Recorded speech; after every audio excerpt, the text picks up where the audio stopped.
it's me. Hello. Hi. What? It's my podcast. My podcast.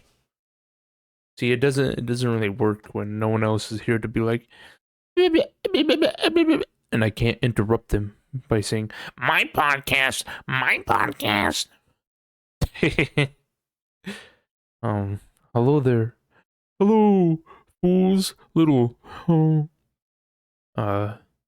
I thought I'd go ahead and do a singular podcast this time around. I kind of missed uh the last podcast date, but you know, I think that's fine.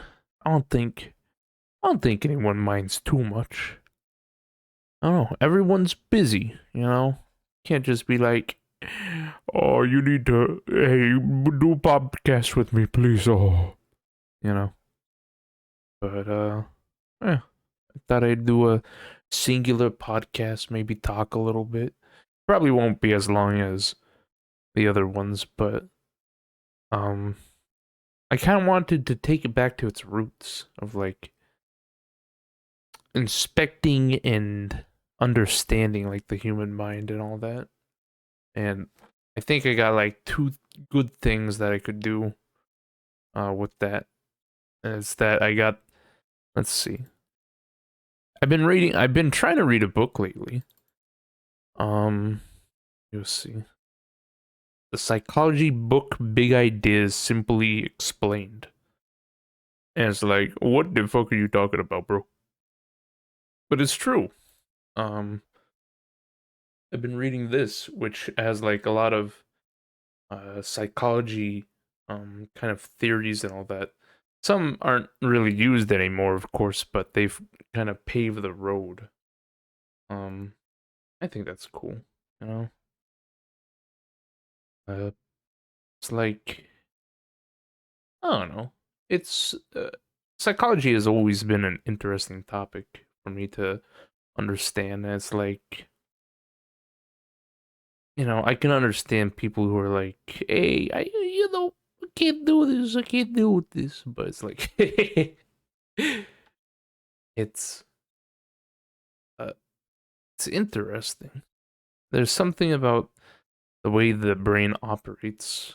It's how the saying goes, where it's like, born too early to explore the world, born too late to explore the skies or space, right? This I kind of feel like is like one of those man, that's probably gonna be bad. Just saying like. No, but um it's interesting because I feel the brain is a territory that isn't really completed yet. Like we have a great understanding of it, but we still don't have a complete understanding of how things work and um you know how why people do things exactly. Like there's a lot of well, this person can do this if they show symptoms of this, but it's not 100% proof. Like, oh, it's cool. I I think it's nice. But yeah, maybe next podcast if I still don't have anyone to interview and say wah wah wah with, what we can do is I'll do like it'll be like a book club, but I'll be the only one who's reading it.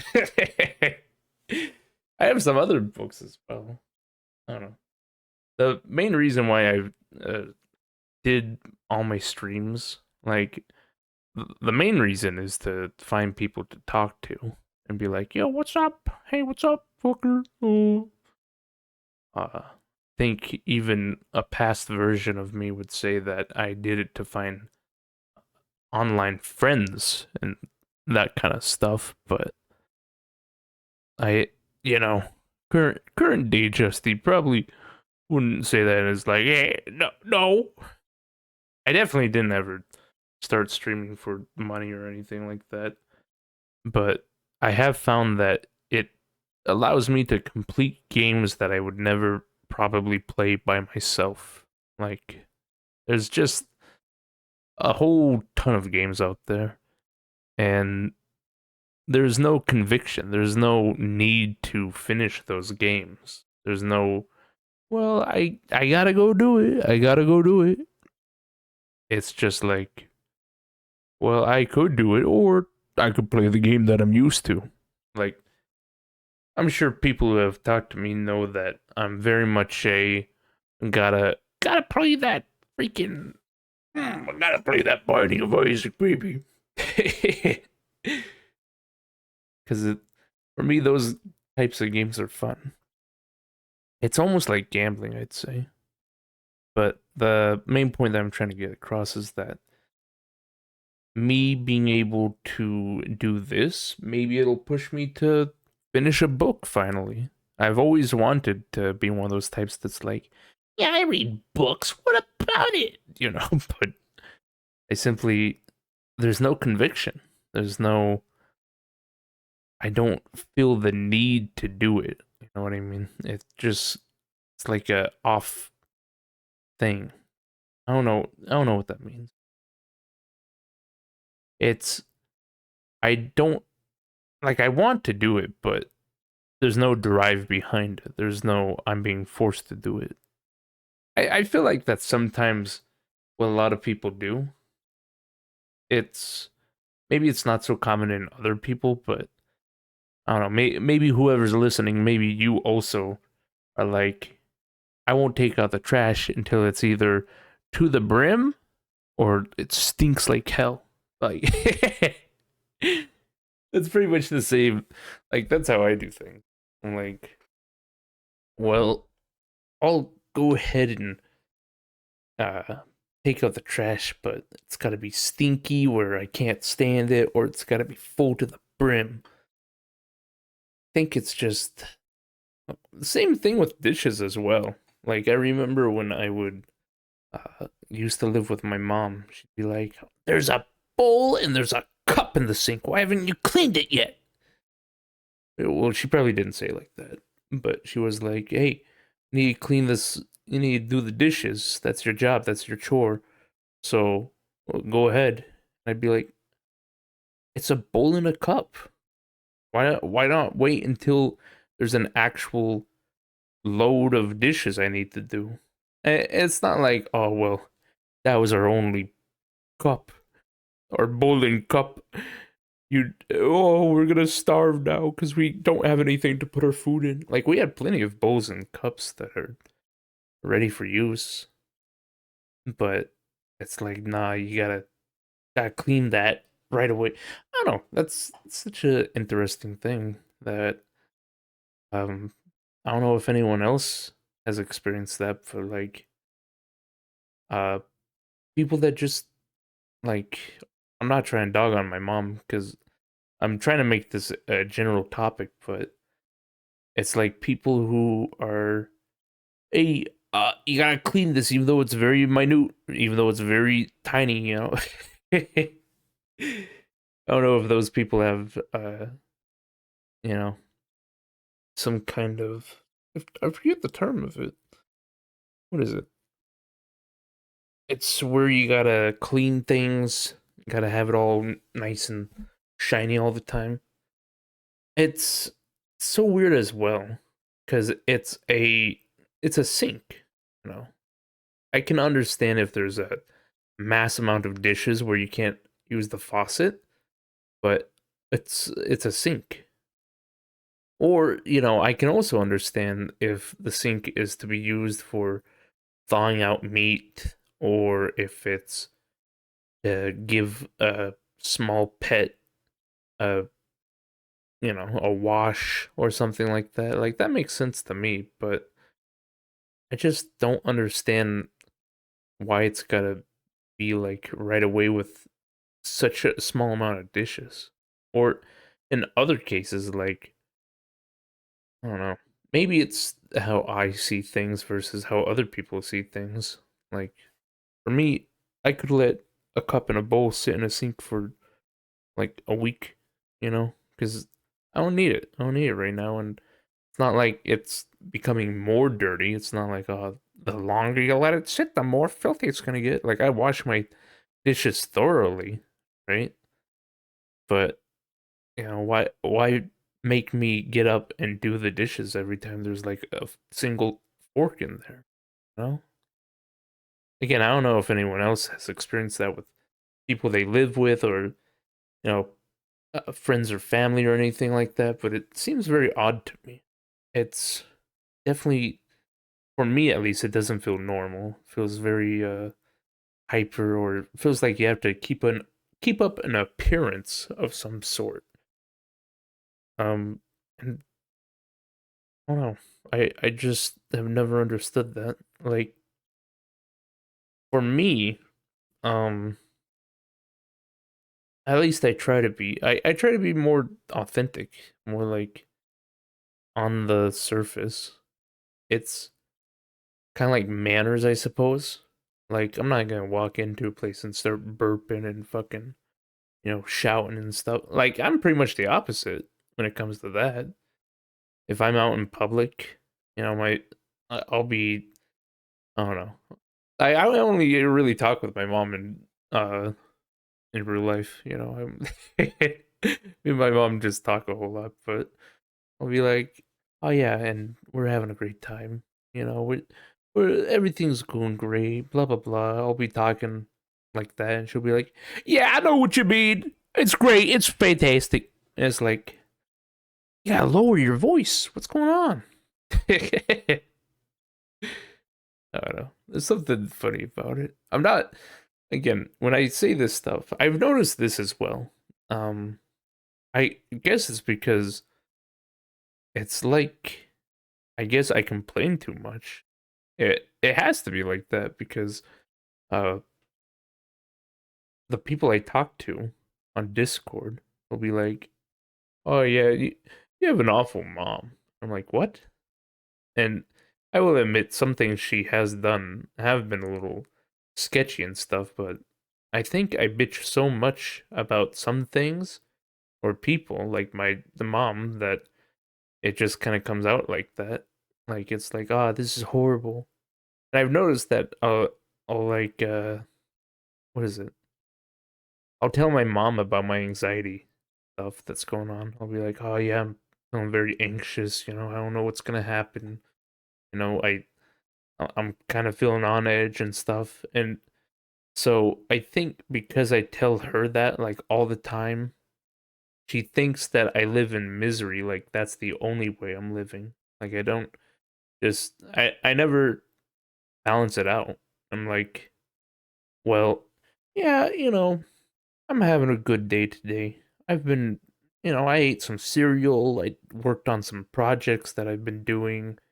Blah blah blah blah blah blah. I cleaned my house. Or maybe it's more of that's not as interesting because I know people will be very uninterested in some uh topics, which makes sense. If you're like, oh yeah, I just I ate a sandwich.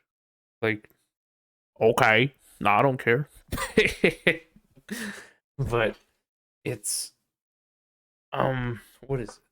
I think it's either I've been bitching too much about these things or I've just they're just the positive stuff or the neutral stuff is just too boring. I don't know.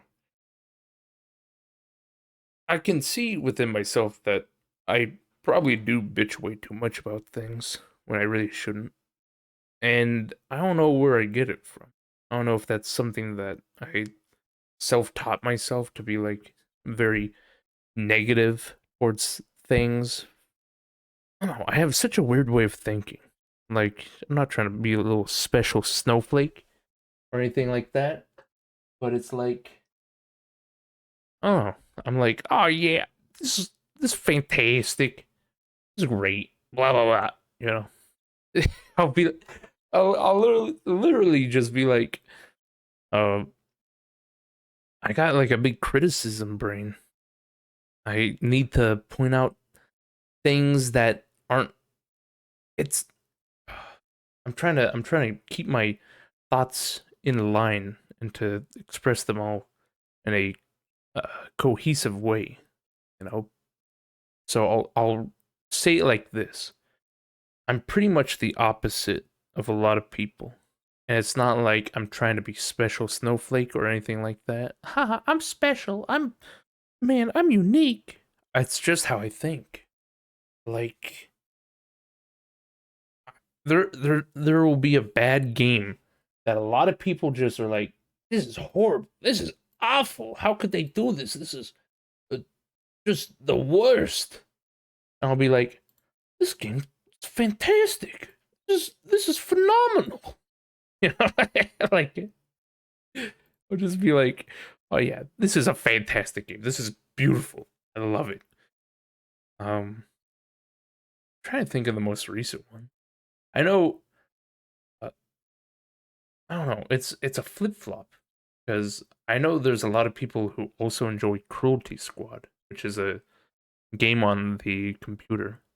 Uh, More specifically, I played it on Steam and I also streamed it, but it's just a garbagey looking game. Like that's sorry. That's kind of how they describe it uh on the Steam page. They're like, "Oh yeah, I get into this garbage trash dumpster world." It's like, what? Who would describe their game like that? But I've noticed that uh a lot of people like that game, mostly because I think it's a surreal. No, not surreal. Immersive sim. There we go. I love those games, but it looks like doggy doo doo ass, and I don't know. I just love it. There's something odd in my taste. It's like if a game is too perfect or something, like, ugh, asleep. Yeah.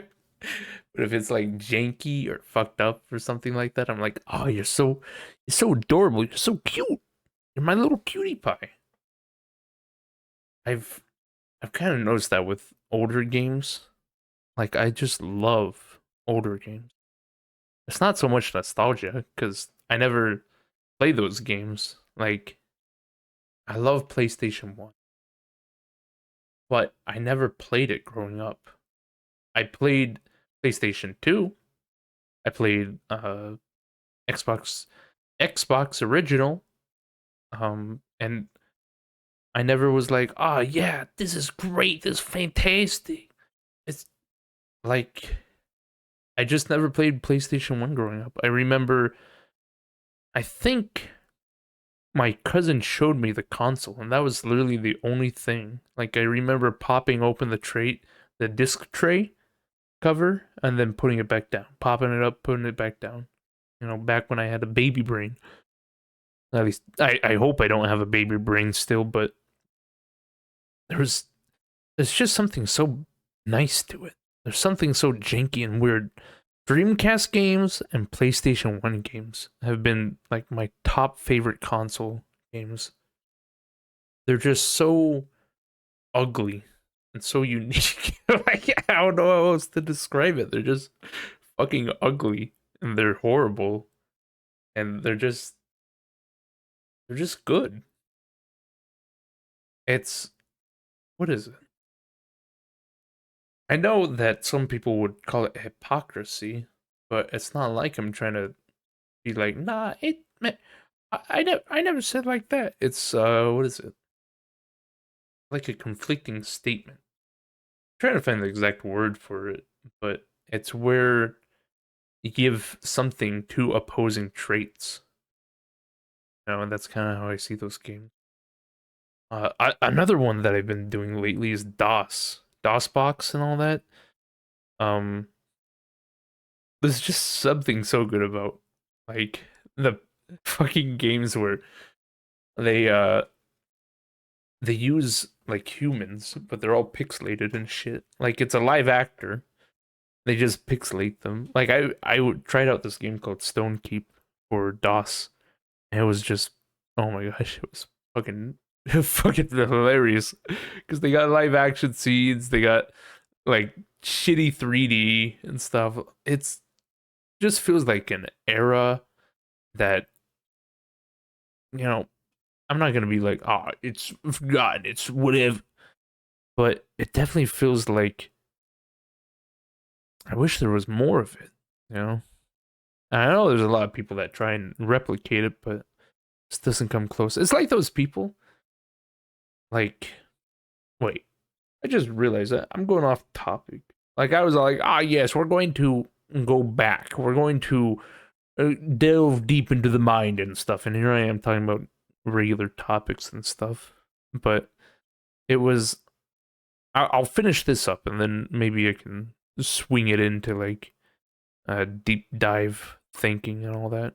But um, this see, I lost my train of thought. I don't know. There is something great about those games that I feel like. Oh yeah, I was gonna say the way people. I don't know if anyone's ever watched the movie Sinister. It's really great. It's a really great horror movie because they have these.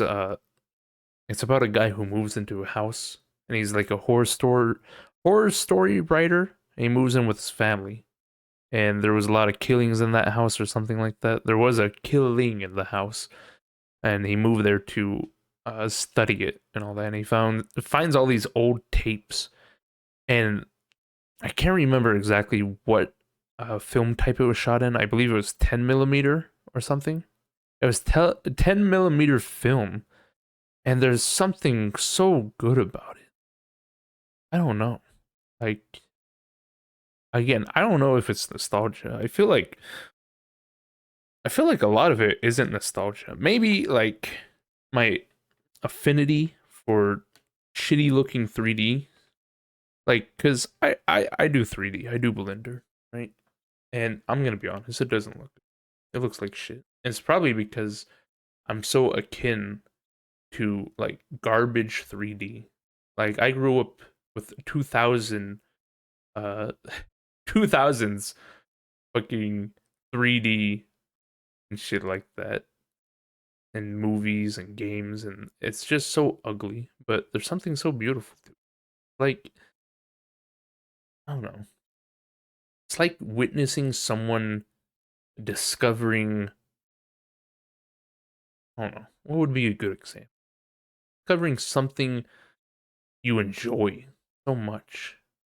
It's like it's so beautiful. These people tried their best to make the game look good.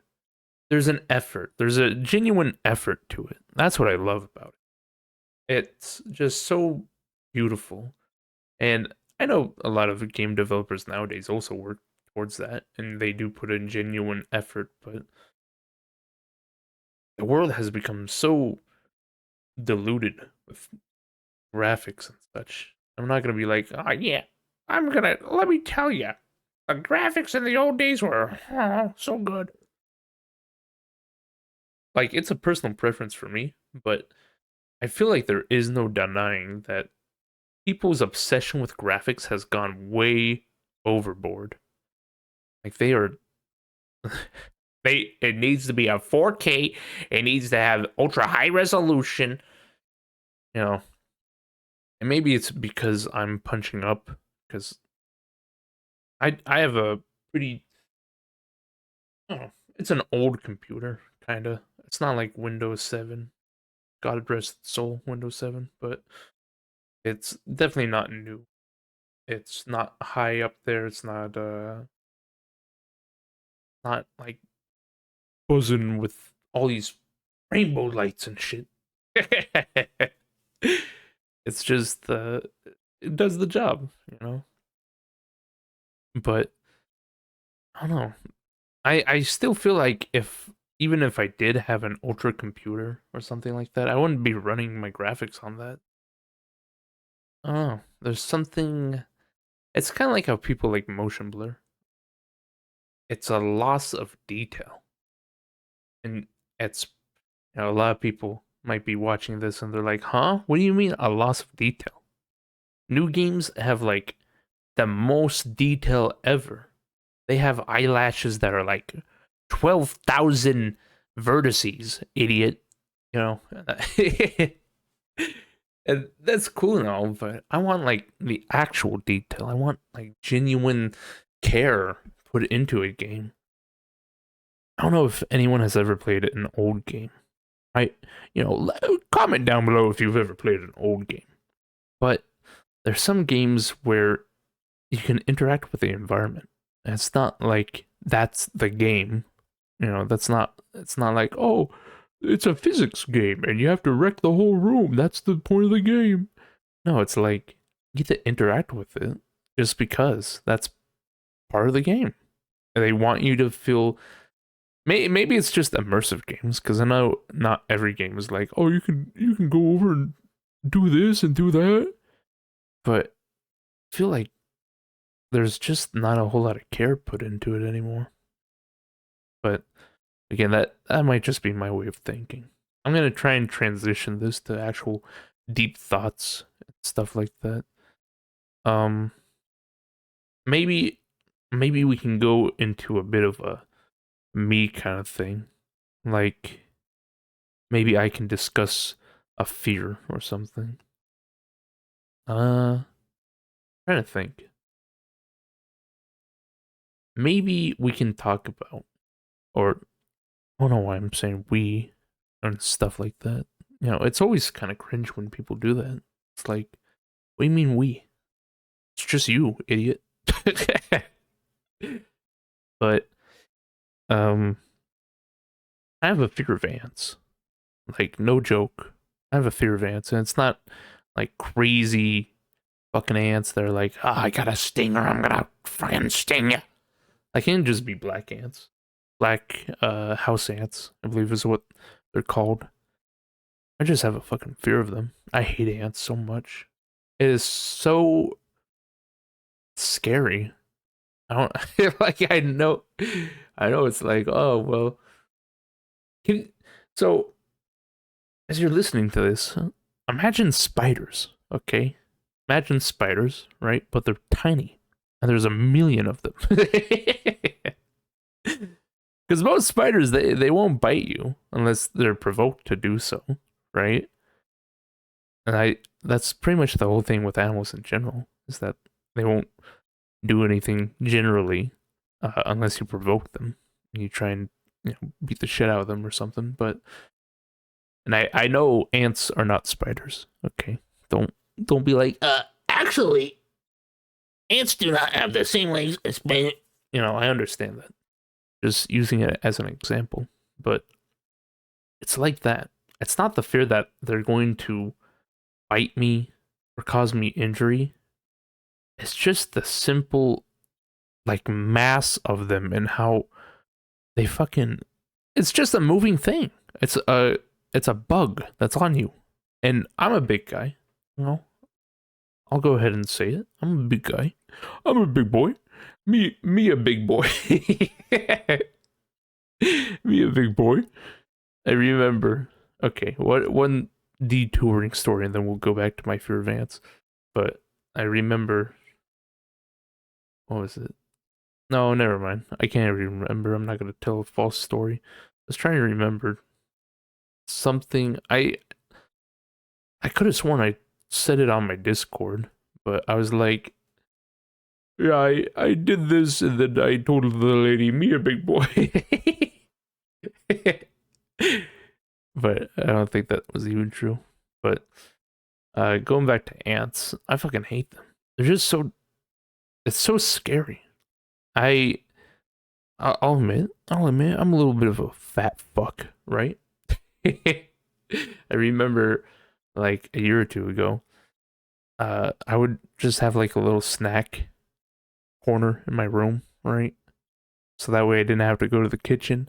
It's not like I ate the food all the time and all that, but it was simply like, oh well, no one else in the house eats this, so I may as well just keep it near my desk so I don't have to get up, go to the kitchen, grab it, come back, eat it, then put it away, take it back to the kitchen, all that kind of stuff.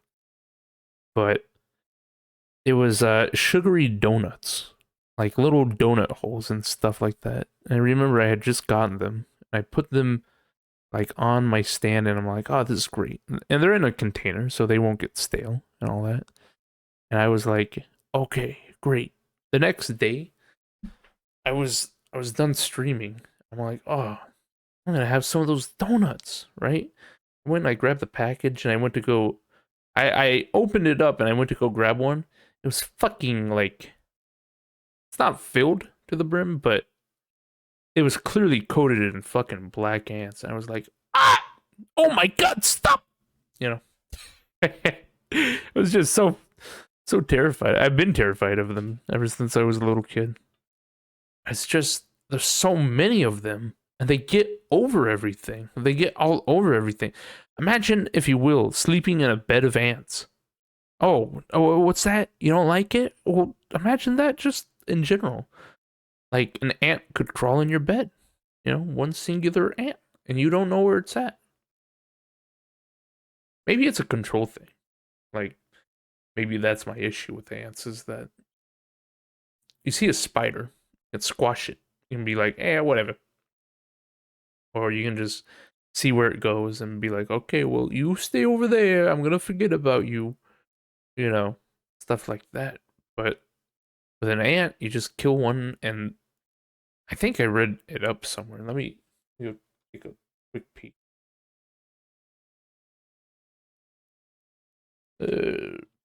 When ants die, do they smell? Did ants smell a little something like olive oil?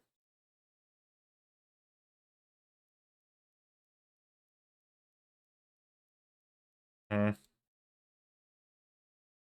no, I don't want that. I want to know what happens. Odorous house ants release a chemical compound that is very familiar to those emitted by rotting food, or more specifically, a penicillin mold. I just want to know why, when an ant dies, nets mates quickly pack it off. I'm trying to figure it out. I think I read it somewhere. I don't want to be spreading false facts or something like that, but it was something along the lines of basically when you kill them, they release a scent that's like, hey, bros, this little fucker just killed me. Come over. It's like, stop. This is bullshit. I just killed one of you. There's no end to it, I think, is another issue. Like, it's a bit of control that it's not like you can just pick up an ant and be like, okay, go over here, little buddy. I'm not gonna try and squish you. I understand everyone has their job in the fucking animal kingdom, and yours is to be a little scavenger piece of shit, right? But I think it's also that it's just never ending. Like, I buy ant traps maybe once a year, every year, all that. It's like 4 or 5. I put them in good locations, but they just don't fucking die. Like, yeah, that's my issue is that you kill one, and then the next day, like 5 are there because of either the smell or because they're like, oh, let me come look around. Though I will say I am partly to blame for that. There's the issue of me having to not eat food at my fucking desk and be a slob and get crumbs all over the place. I think that's the real issue. That's the real deep dive that we're going after. I think because I think that kind of translates to a lot of other things. I think a lot of people want to do the bandage kind of thing, not the hard work, the actual surgery of suturing up their wounds with proper care. A lot of people just want to glance over the fact that, sometimes people are able, you know, or they aren't able, sorry, to do anything else about it. You know what I mean? It's people might be busy. They might not just have time in their life to do that, and I don't blame them. I feel as someone with quite a bit of free time that it can be pretty negative to have free time. And I know that will probably come off as very arrogant for a lot of people, but it's basically the same argument of, if you ate ice cream every day, eventually you'd fucking hate ice cream. It's I think I think not having a task to focus on is what allows people to just kind of slowly lose it or to overthink things. They don't have anything else to occupy their time, so their brain needs to overanalyze things because it doesn't have anything new coming into its life. There's no new drama, there's no new um issue or anything like that. So people are just like, yeah, well, time to overanalyze something. But it's not like that's a case for every single thing. Like, there's a lot of incidents in life where I think a lot of people don't get the time to reflect on it and to understand truly what happened during that. And I think it's quite tragic. There's a lot of people that I know uh, that I talk to. Sorry, had to get a drink of water. But there's a lot of people that I talk to that have a whole lot of unresolved trauma. And, I try and help them as best as I can to try and talk them through it. To be like, well, this is probably the reason for this. And, you know, here's the issue with this compared to what your understanding of it is. But I feel like it's just not enough.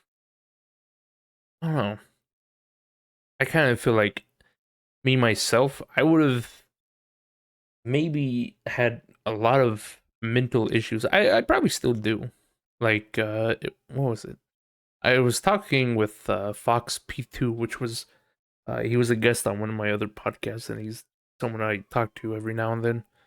But I was talking to him, and he kind of blew my mind with a fact. Like, I'm a very stone cold kind of guy, I suppose.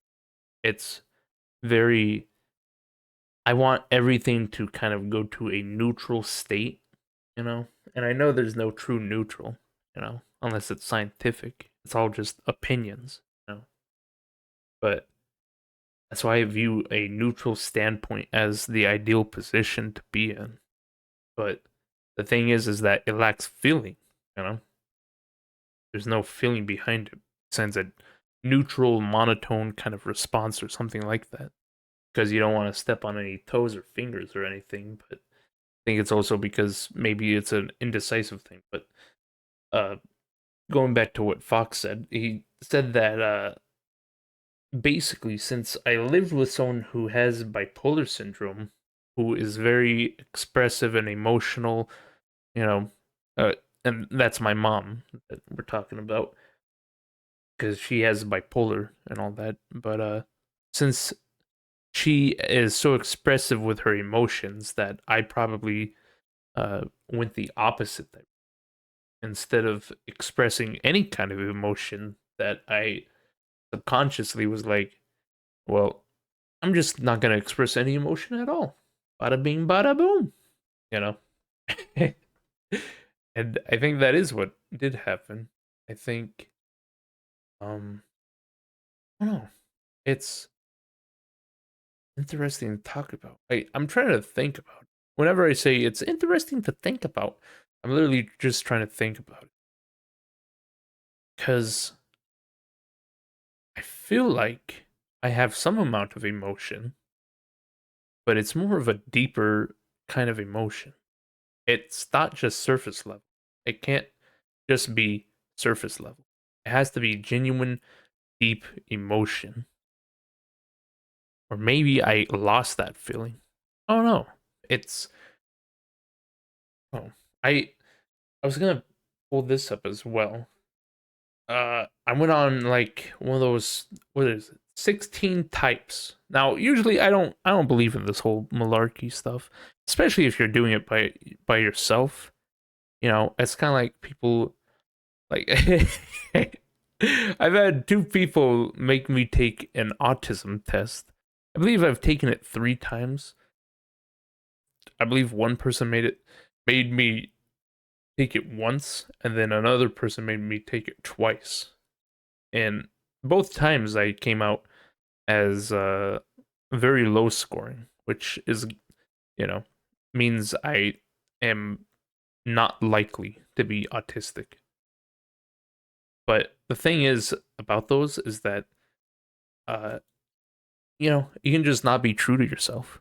You know, not saying that's what I did, but a lot of those, if you have the brain capacity, if you have the understanding of direction and stuff, you can kind of see where it's trying to lead you.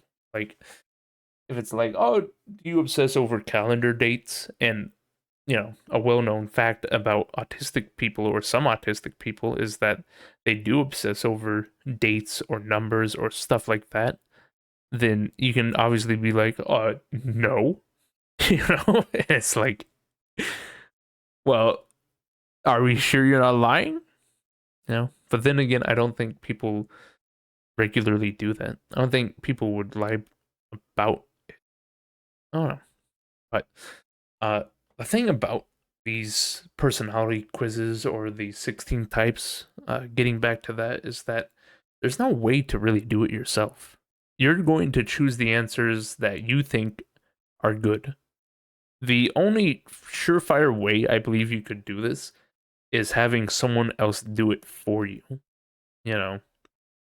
And even that, you would need like a good amount of subjects to be like, okay, well,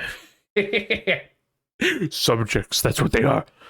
No, but like friends or family or something like that, and have them fill out how they feel you are, because that's the people you interact with. You don't interact with yourself. You don't say, "Oh, hey, what's up?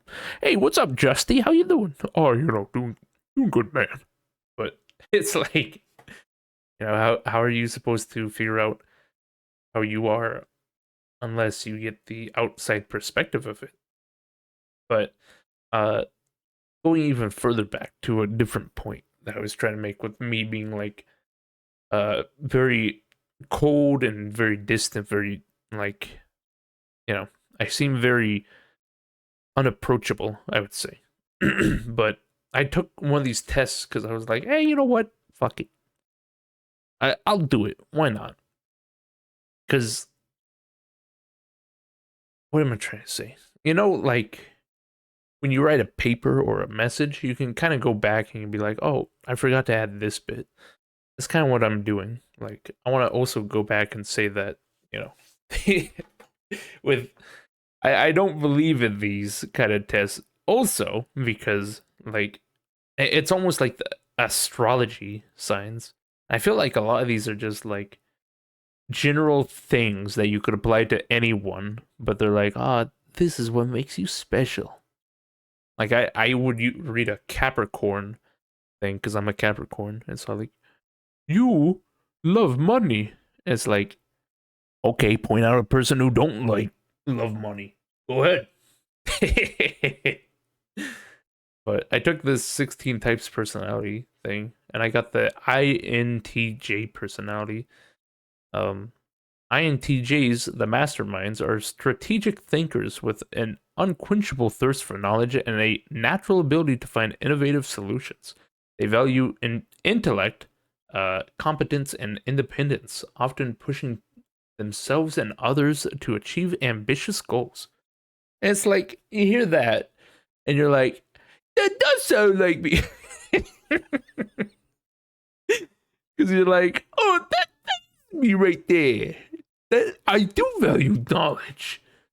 No, I think a lot of people would probably think that as well. In fact, you know, I should have done it like this. I should have been like, I actually know what you guys are. I looked it up. Random viewer. Here, I'm going to describe what you are. Uh, a mastermind of you're a strategic thinker with an unquenchable thirst for knowledge. And you'd be like, oh, that is me. But a lot of these points that they make on this do kind of align. Um, I don't know. I don't want to toot my own horn, but I do like the description that gives that. thinkers. Yeah, we're thinkers. Yeah, because this totally applies to me and me only. But uh they got strengths and weakness. And there's strengths of being quick-minded, imaginative, strategic, confident, independent, decisive, hardworking, determined. Like, and some of these don't even apply. You know what I mean? But this is what I got. It's like determined, open-minded, jack of all trades, innovative, loyal, stuff like that. I feel like some of that applies, but doesn't it also apply to other people? Like reading those off, don't you, the viewer, also be like, that is me? The Achilles heels of INTJs: arrogant, judgmental, overly analytical, loathe highly structured environments, clueless in romance, superiority complex, emotionally distant. And like those right there, I'm like, what? That is me. That's me right there.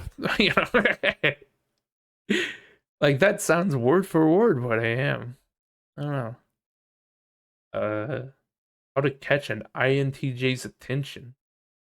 Sincere, rational, punctual, respectful, open, welcoming, loyal, authentic, curious, romantic, thoughtful. And like, I don't know, so that kind of, that seems like a general thing. Like a general human thing, being sincere and rational. Like who's gonna say the opposite? Who's gonna be like, yeah, I loved it? Like, let's look at it like this, okay? So they got the INTJ annoyances, right? But instead of annoyances, imagine it like someone wants this. Okay? Controlling. Who wants that? Irrational. Who wants that? Illogical. Who wants that? Overly emotional. Who wants that? Passive aggressive. Who wants that? You know? Who wants $19 Fortnite card? Sorry, I was thinking about that meme lately. But my point is that it seems like a lot of bibble babble. It just doesn't make any sense. Like, I guess it kind of makes sense. It's like, oh well, don't you know, this is how it is, baby. But I guess I'll read off the rest. Passive aggressive, insincere, superficial, disloyal, untrustworthy, unintelligent, manipulative, and I don't know, like, wouldn't that grind anyone's gears?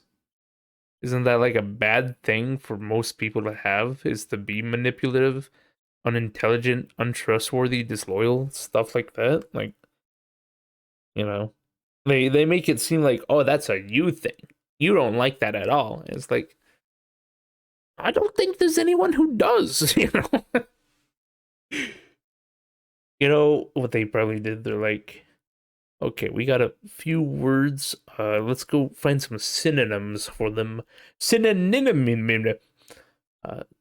But synonyms? Synonyms. Let me go look up. Synonyms. Right? Synonyms? Synonyms. Synonym. Synonym. Fantastic. But yeah. I don't know. Some amount of me wants to connect with that. I don't like.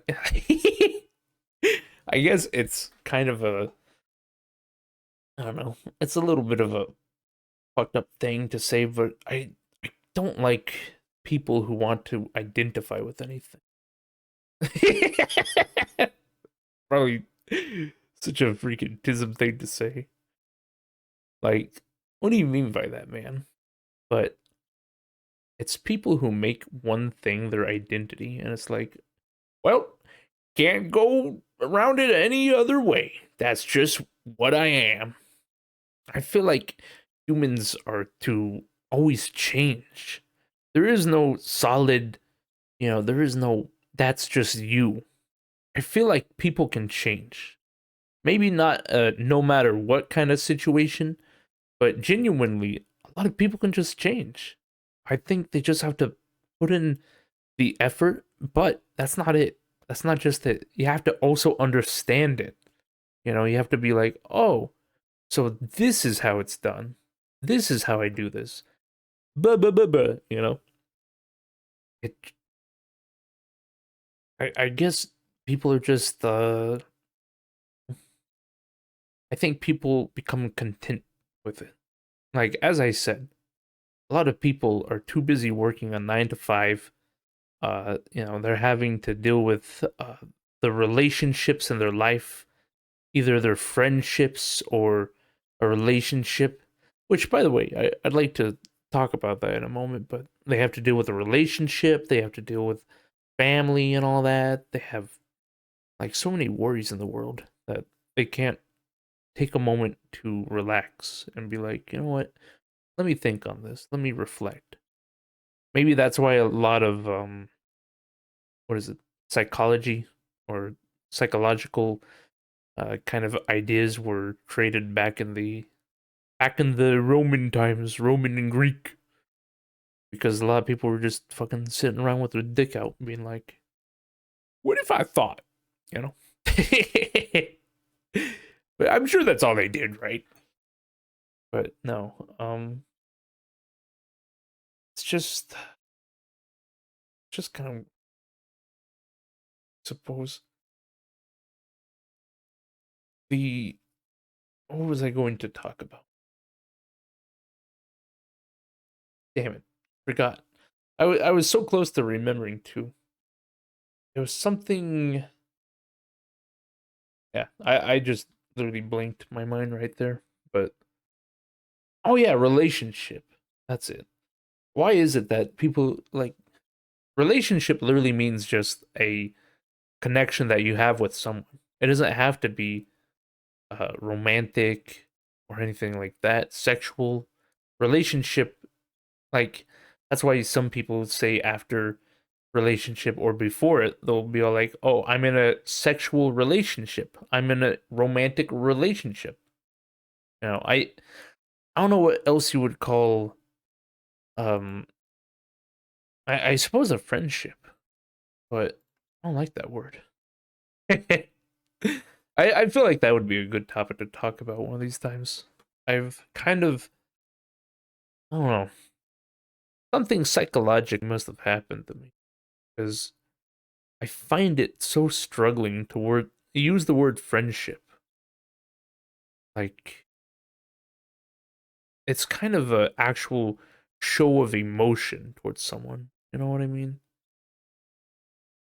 It's again maybe that just relates back to me being like no emotion, stone cold and shit like that. It's like I don't know. It's it's hard to kind of I don't know. I don't want to just I want to just describe the thing, not the feeling behind it, you know.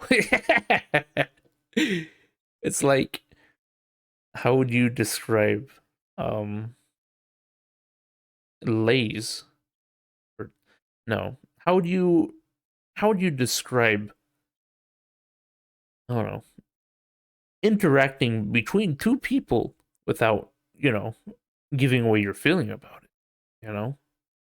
What would you call two people who do a lot of things together? Like, listen, okay, I know some of you might be shaking your head and you're like, what the fuck is this guy talking about? I'm just trying to talk about my mind a little bit, but it's it's such a struggle for me. I don't know. I've been trying to make it less so much about that. But maybe the reason why I do that is because once you call someone a friend, or that you have a friendship with them, it's like you have a lot of responsibility at that point. And I know that's like, bro, it's a friendship. How much responsibility is that? But I've had pretty bad friendships. And I think a good amount of them have been on my part. And you know, I'm not how do I say this without sounding like a fucking stuck up piece of shit? Like it's It's very much a, I'm trying to keep myself from. I'm trying to keep myself away from them so they don't get hurt. But that's kind of how it is. Like, I I don't want to connect with people. I want to just do the basic activity. Imagine it like this, okay? Sex is sex, okay? Sometimes it can be heightened if you have a genuine feeling for them. If you're like, oh, I love this person, I love them so much. Uh, it feels a lot better to make love or have sex with someone when there are feelings involved. That is from a song. That is from Hey Ya. Um, from yeah, that's from a song. But it's true. I haven't done anything like that, but I imagine it must be true. If you hang out with someone, if you have genuine interest in them and what they want to talk about and how they interact with you, then of course you're gonna have a much better time.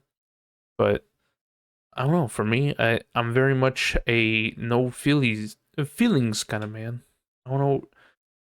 It's got to be actual feelings. It's got to be deep down. It can't just be surface level. It can't just be fake. It's got to be genuine. I don't know exactly how that happens, like how you're supposed to show that, but I don't know. I feel like it just kind of it feels like a lot of people that I want to be friends with. They seem like genuine good people, but I enjoy the surface level. You know, and I know I just contradicted myself because I'm like, well, the emotions have to be deep down. But that's the thing is that if I can't see further down, if I can't get deeper in there and see those deeper emotions, then of course I'd love to just stick with the surface level kind of stuff. But like, I feel like it's maybe I don't know. Can I paint myself in a better light? Is that okay by you all? But what if instead of me being like, oh, I'm just trying to, you know, I'm trying to save myself from people. I'm trying to stop myself from ruining people or something like that. What if instead I paint it as like I care about people so much and so deeply that I feel like if I can't do that with them, then I don't want to be friends with them. I feel like it has to be something special. It doesn't have to be like, I don't know, maybe special isn't the right word for it, but it has to be where you can actually, feel something from it. And it's not just, you know, you can do this with anyone, you know? Maybe I see it kind of like a relationship in a way. I've noted that as well, is that I don't view relationships like romantic ones in any kind of light. Like once in a while I might have like a small amount of feeling for someone, but I usually don't let it get out of control. But like, and I'll say this, I'll say the forbidden word some more, but for me, friendships are very impactful.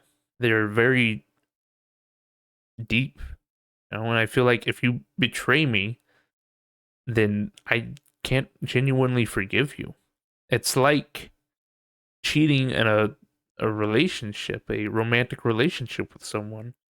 Maybe that's why I view it so difficult to call someone a friend, is because if I don't see genuine interest with them, like you would with someone in a romantic relationship, then of course I'm not gonna say it. Why would I label it as that? Maybe there's just needs to be a different word for, you know. Let let's put this as an example. Back when you went to school, or if you are going to school, you have friends there, right? You have friends. You talk with them, you chat with them, blah blah blah. But the thing is, you don't hang out with them after school. You don't hang out with them online. They're just at school. They're your friends at school. Or let's say people you work with. Maybe you have a friend at work or something like that. But you only talk to them at work. You only joke around with them at work. You only, do stuff at work. You know, what would that be called? Is there a different word for it? If so, I'd love to know because I feel like that's the kind of relationship I have with a lot of people. Is that it's surface level. It's like it's nothing deep. You know, I don't know. It's very confusing. I suppose it can be a little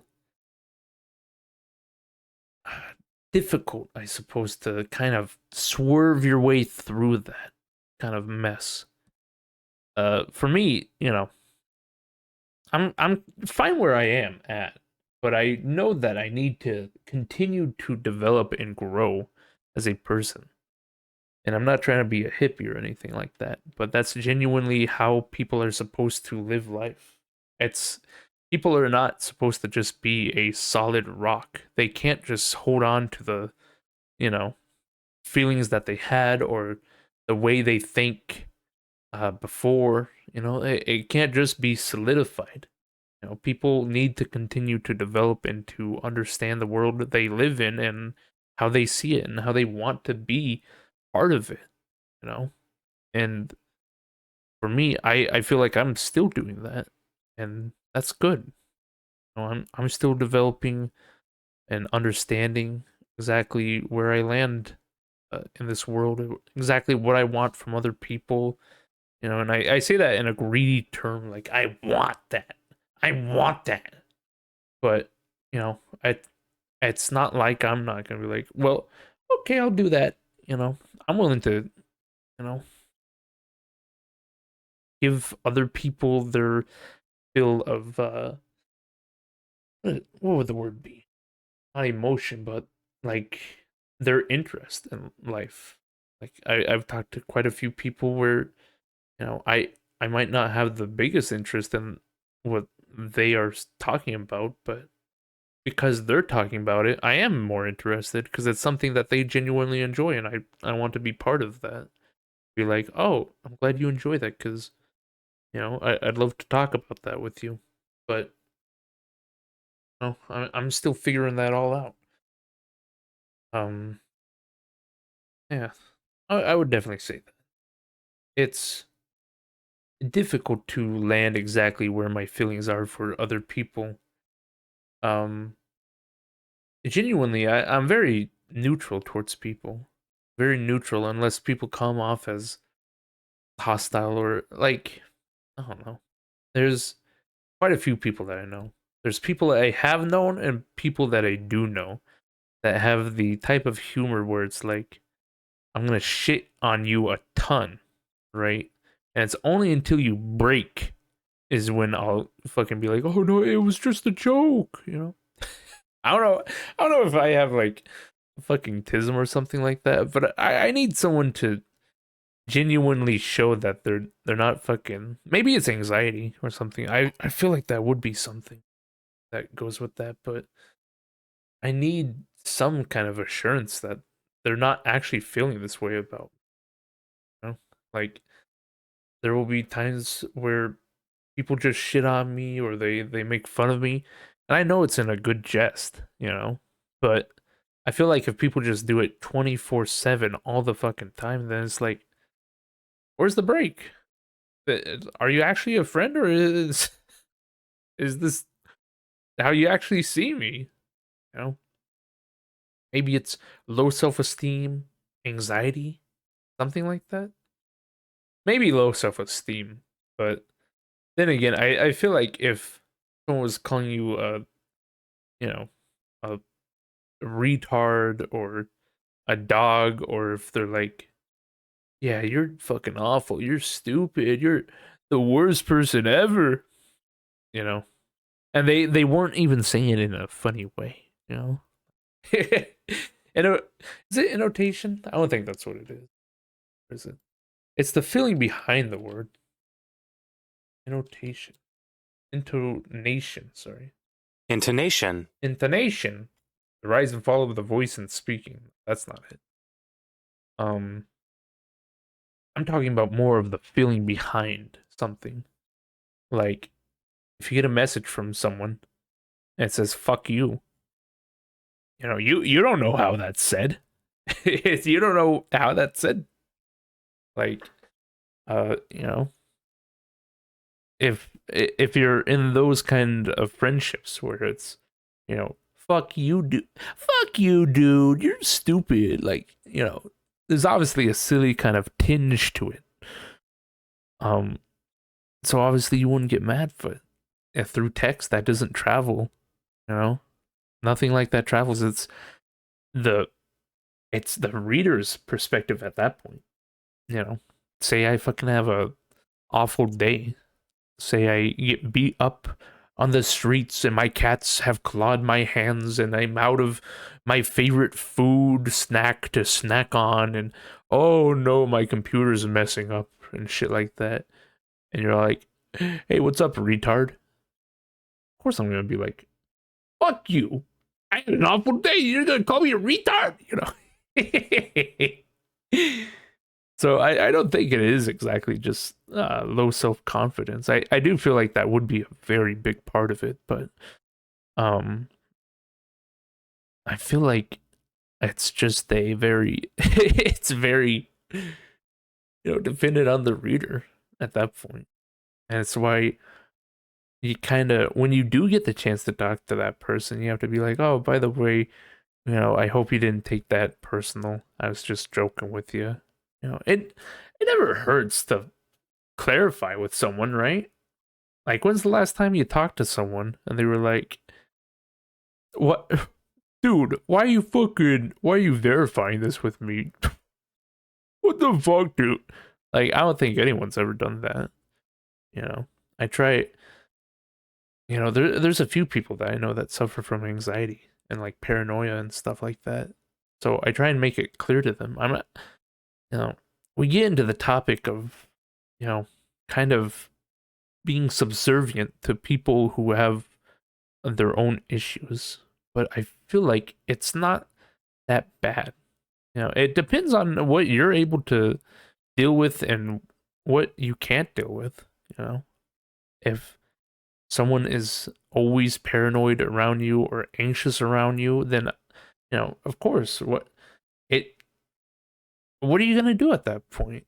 You have to deal with that all the time. But I feel like, for some people, they just need reassurance every now and then. People with anxiety or paranoia and stuff like that, they just need like uh a little bit of reassurance that you're not actually, you know, feeling that way towards them. You're actually just joking around and stuff. And I see no issue with verifying that, or, trying to be like, oh yeah, it was all just a joke, man. Sorry if, I made you feel bad or anything like that. I don't know. There's something nice about it.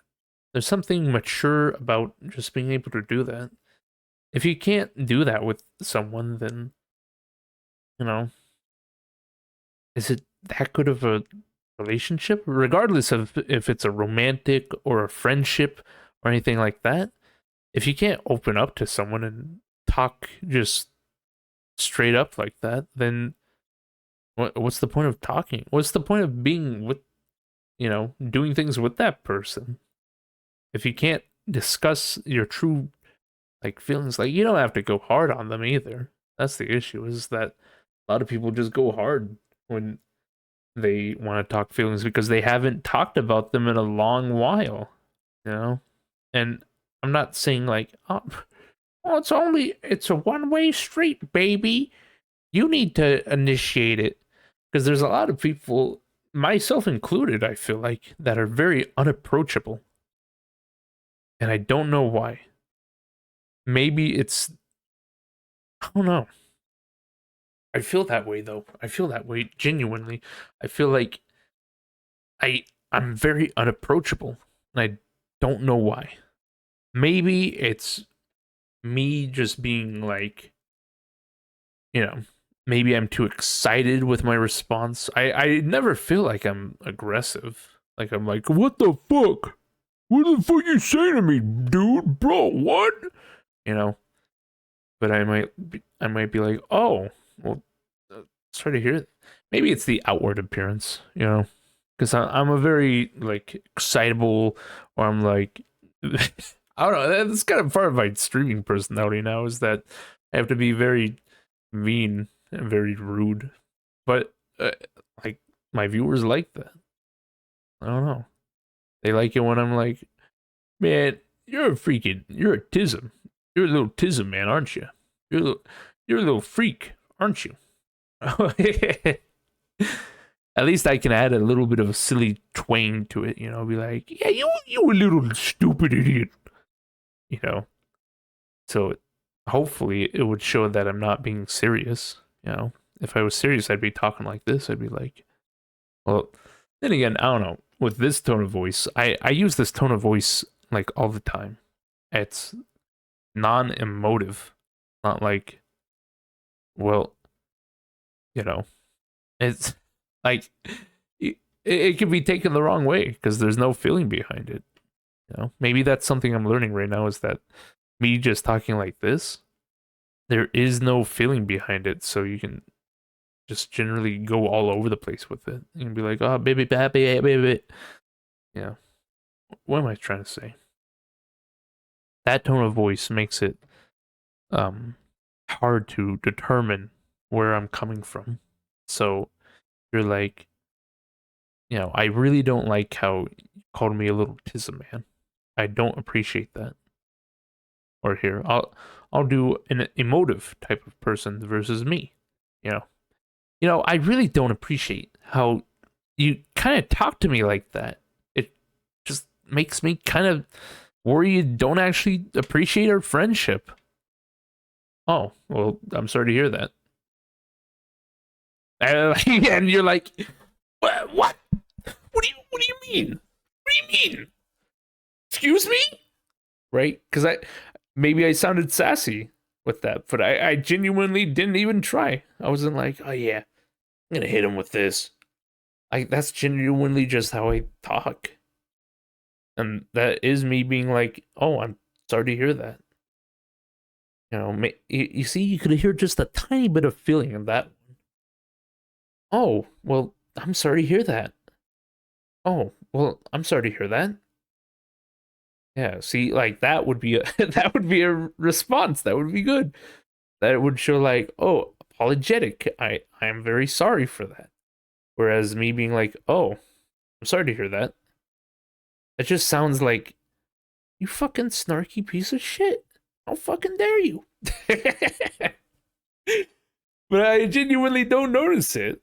You know, I'm just like, oh, sorry to hear. Maybe what I need to do, because there's no way I can just start talking like, oh, I'm so sorry to hear that. Oh, dang, man. I apologize. Maybe instead I can just add more words to it and be like, oh, I'm sorry to hear that. I didn't realize that, you know, you felt that way. And I apologize. But then again, that still just sounds like, fuck you, dude. Piece of shit. I hate you. Oh no. It's hard to do emotions, I suppose. It's hard to output it, but it's not so hard to input it. Like I can take it in. I just can't put it out, you know? And it's the way I speak is the issue. It's me just being like, well, I'm going to speak monotonely. It's fine. But it's clearly not. Um, huh, I don't know. But I think that'll probably be it for the podcast. I think I did pretty good with this one. Maybe I bibble babbled way too much, but I feel like I got deeper into some kind of topic. At least with myself. I'd love to do this with other people. I have been told twice though. Like my whole plan with this podcast was to go within the flesh, right? It's a double meaning, both that my character or my avatar and the theme of my channel is a fleshy monster, you know, but it's also the double meaning of within the flesh, as in going below the surface level, understanding someone's psychology and maybe questioning why they feel that way and stuff like that. And I wanted it to be kind of like out of the blue, out of nowhere, make it where those people are open to that. Though I guess that's kind of the reverse. Someone wouldn't really be open to just talking about their traumatic life or situations, just on a whim or something like that. So maybe I do have to. I've been told by two people that I should, let people know what is to be talked about on the podcast, but I don't want to like make a script or something like that. I want talking points, but I feel like each time I do a podcast, there's only been like two podcasts. I think it was the first two where I felt like I was in control and I was able to kind of lead the boat, lead the direction of where the conversation was going. And maybe I didn't get to the part where we got to go deeper into the psyche, but that's kind of how it is with regular therapy. You don't get to just resolve your issues on the first time. And that's kind of the shitty thing cuz people got to pay big bucks for that sometimes.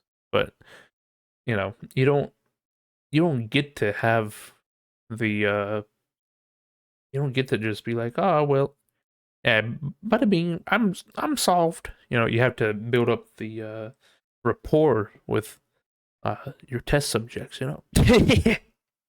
No, but usually they call them clients, but that's not how I want to treat my guests. I don't know. I feel within myself that I am good. I'm a good recipient. I'm a very good listener. But again, that's something to be determined by other people. I know I said, okay, well, that's the end of the podcast, but let me just hit you up with this real quick. This goes back to the whole me being like, oh, I think, the whole personality thing is kind of rigged up. You know, like I might view myself in these qualities, but that doesn't mean that's how I am. A lot of people like to think that they're good listeners, but they're really not. They don't, actively listen.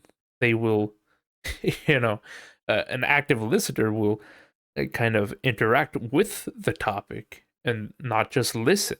You have to actually be like, oh, so you just talked about how you don't like your job. Okay, you know that's not what they do. An active listener will be like, oh, you just talked about how much you don't like your job. Do you think it's because of this reason that you listed off, or this reason that you listed off? They will take in the topic, but a lot of people, I feel like, don't do that. And that's perfectly fine. Not everyone is made to do that. It's very much a, what is it, like, I don't know. We live quite a bit in a kind of way where people think that they have to have positive traits in everything. Like that's not how it has to be though. I think people should realize that sometimes those things just aren't it.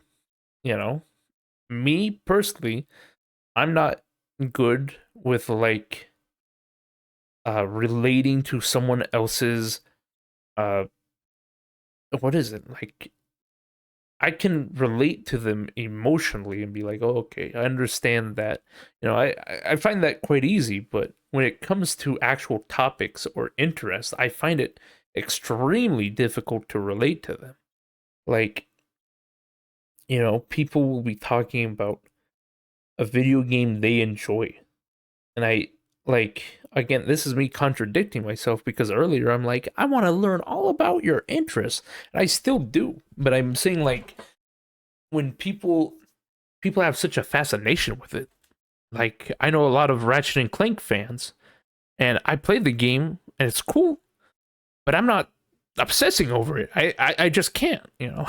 I I can't be as into it as you are, and I don't know how to relate past the feeling of what I have, which is, oh, it's a pretty nice game. You know, there's people who have such a big amount of interest in something. They're like, I want to share this with you. I want you to understand.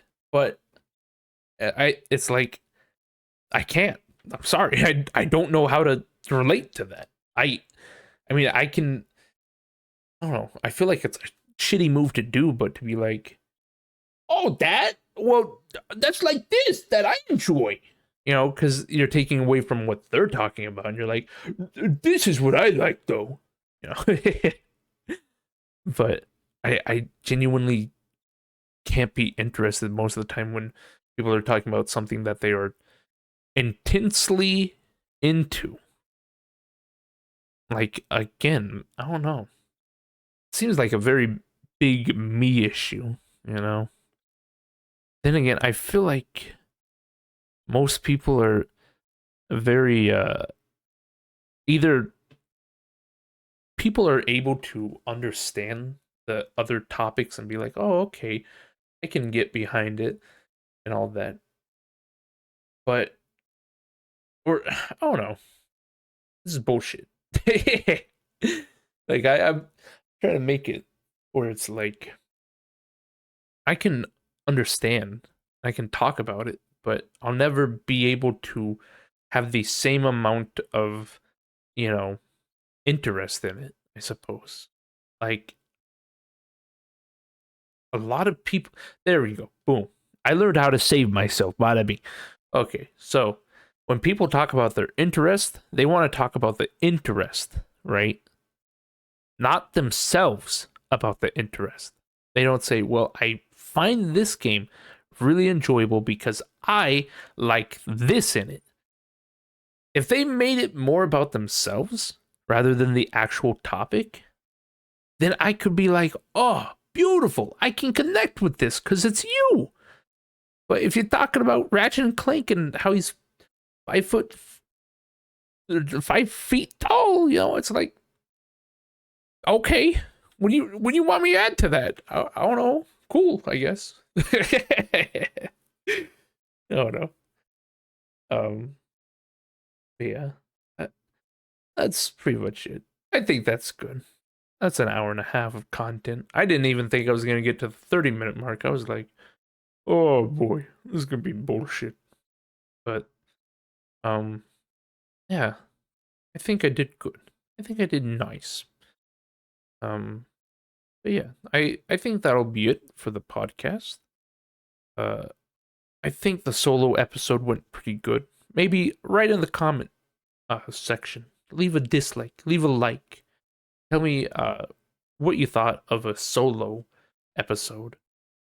Um, Again, maybe also comment if you are interested in me talking about a book that I've been reading, either a psychology book or something else. Maybe that wouldn't really be within the flesh kind of stuff because that's not really, you know, digging in deep. But if it's a psychology book, it is. Uh, but yeah, um, thanks for listening. I appreciate it. If you made it all the way through, also maybe write Bugingas at the end. Right, right, spaghetti. There you go. That way I'll understand that you watched it. But yeah. Uh hopefully I'll be able to have people back on next time. I think what I will do is I will let them know my intentions of wanting to do a deeper dive into them and maybe set up points of which I would like to uh you know, maybe we'll start with the general topics, then we'll do like their uh maybe not interests but their viewpoints in life, and then furthermore deeper in where it's like, okay, so let's talk about you. Why do you feel this way? Why are you? What would you say is your biggest flaw? Stuff like that. You know, more upon the character. But we'll have to see what happens. Maybe it'll just be another solo podcast next time. Who knows? But yeah, I hope everyone had a good time listening. Again, let me know if this was something you were interested in, or if you were like, "Hey, this is stupid. I hate this." But all right, thanks for doing my podcast. Toodaloo.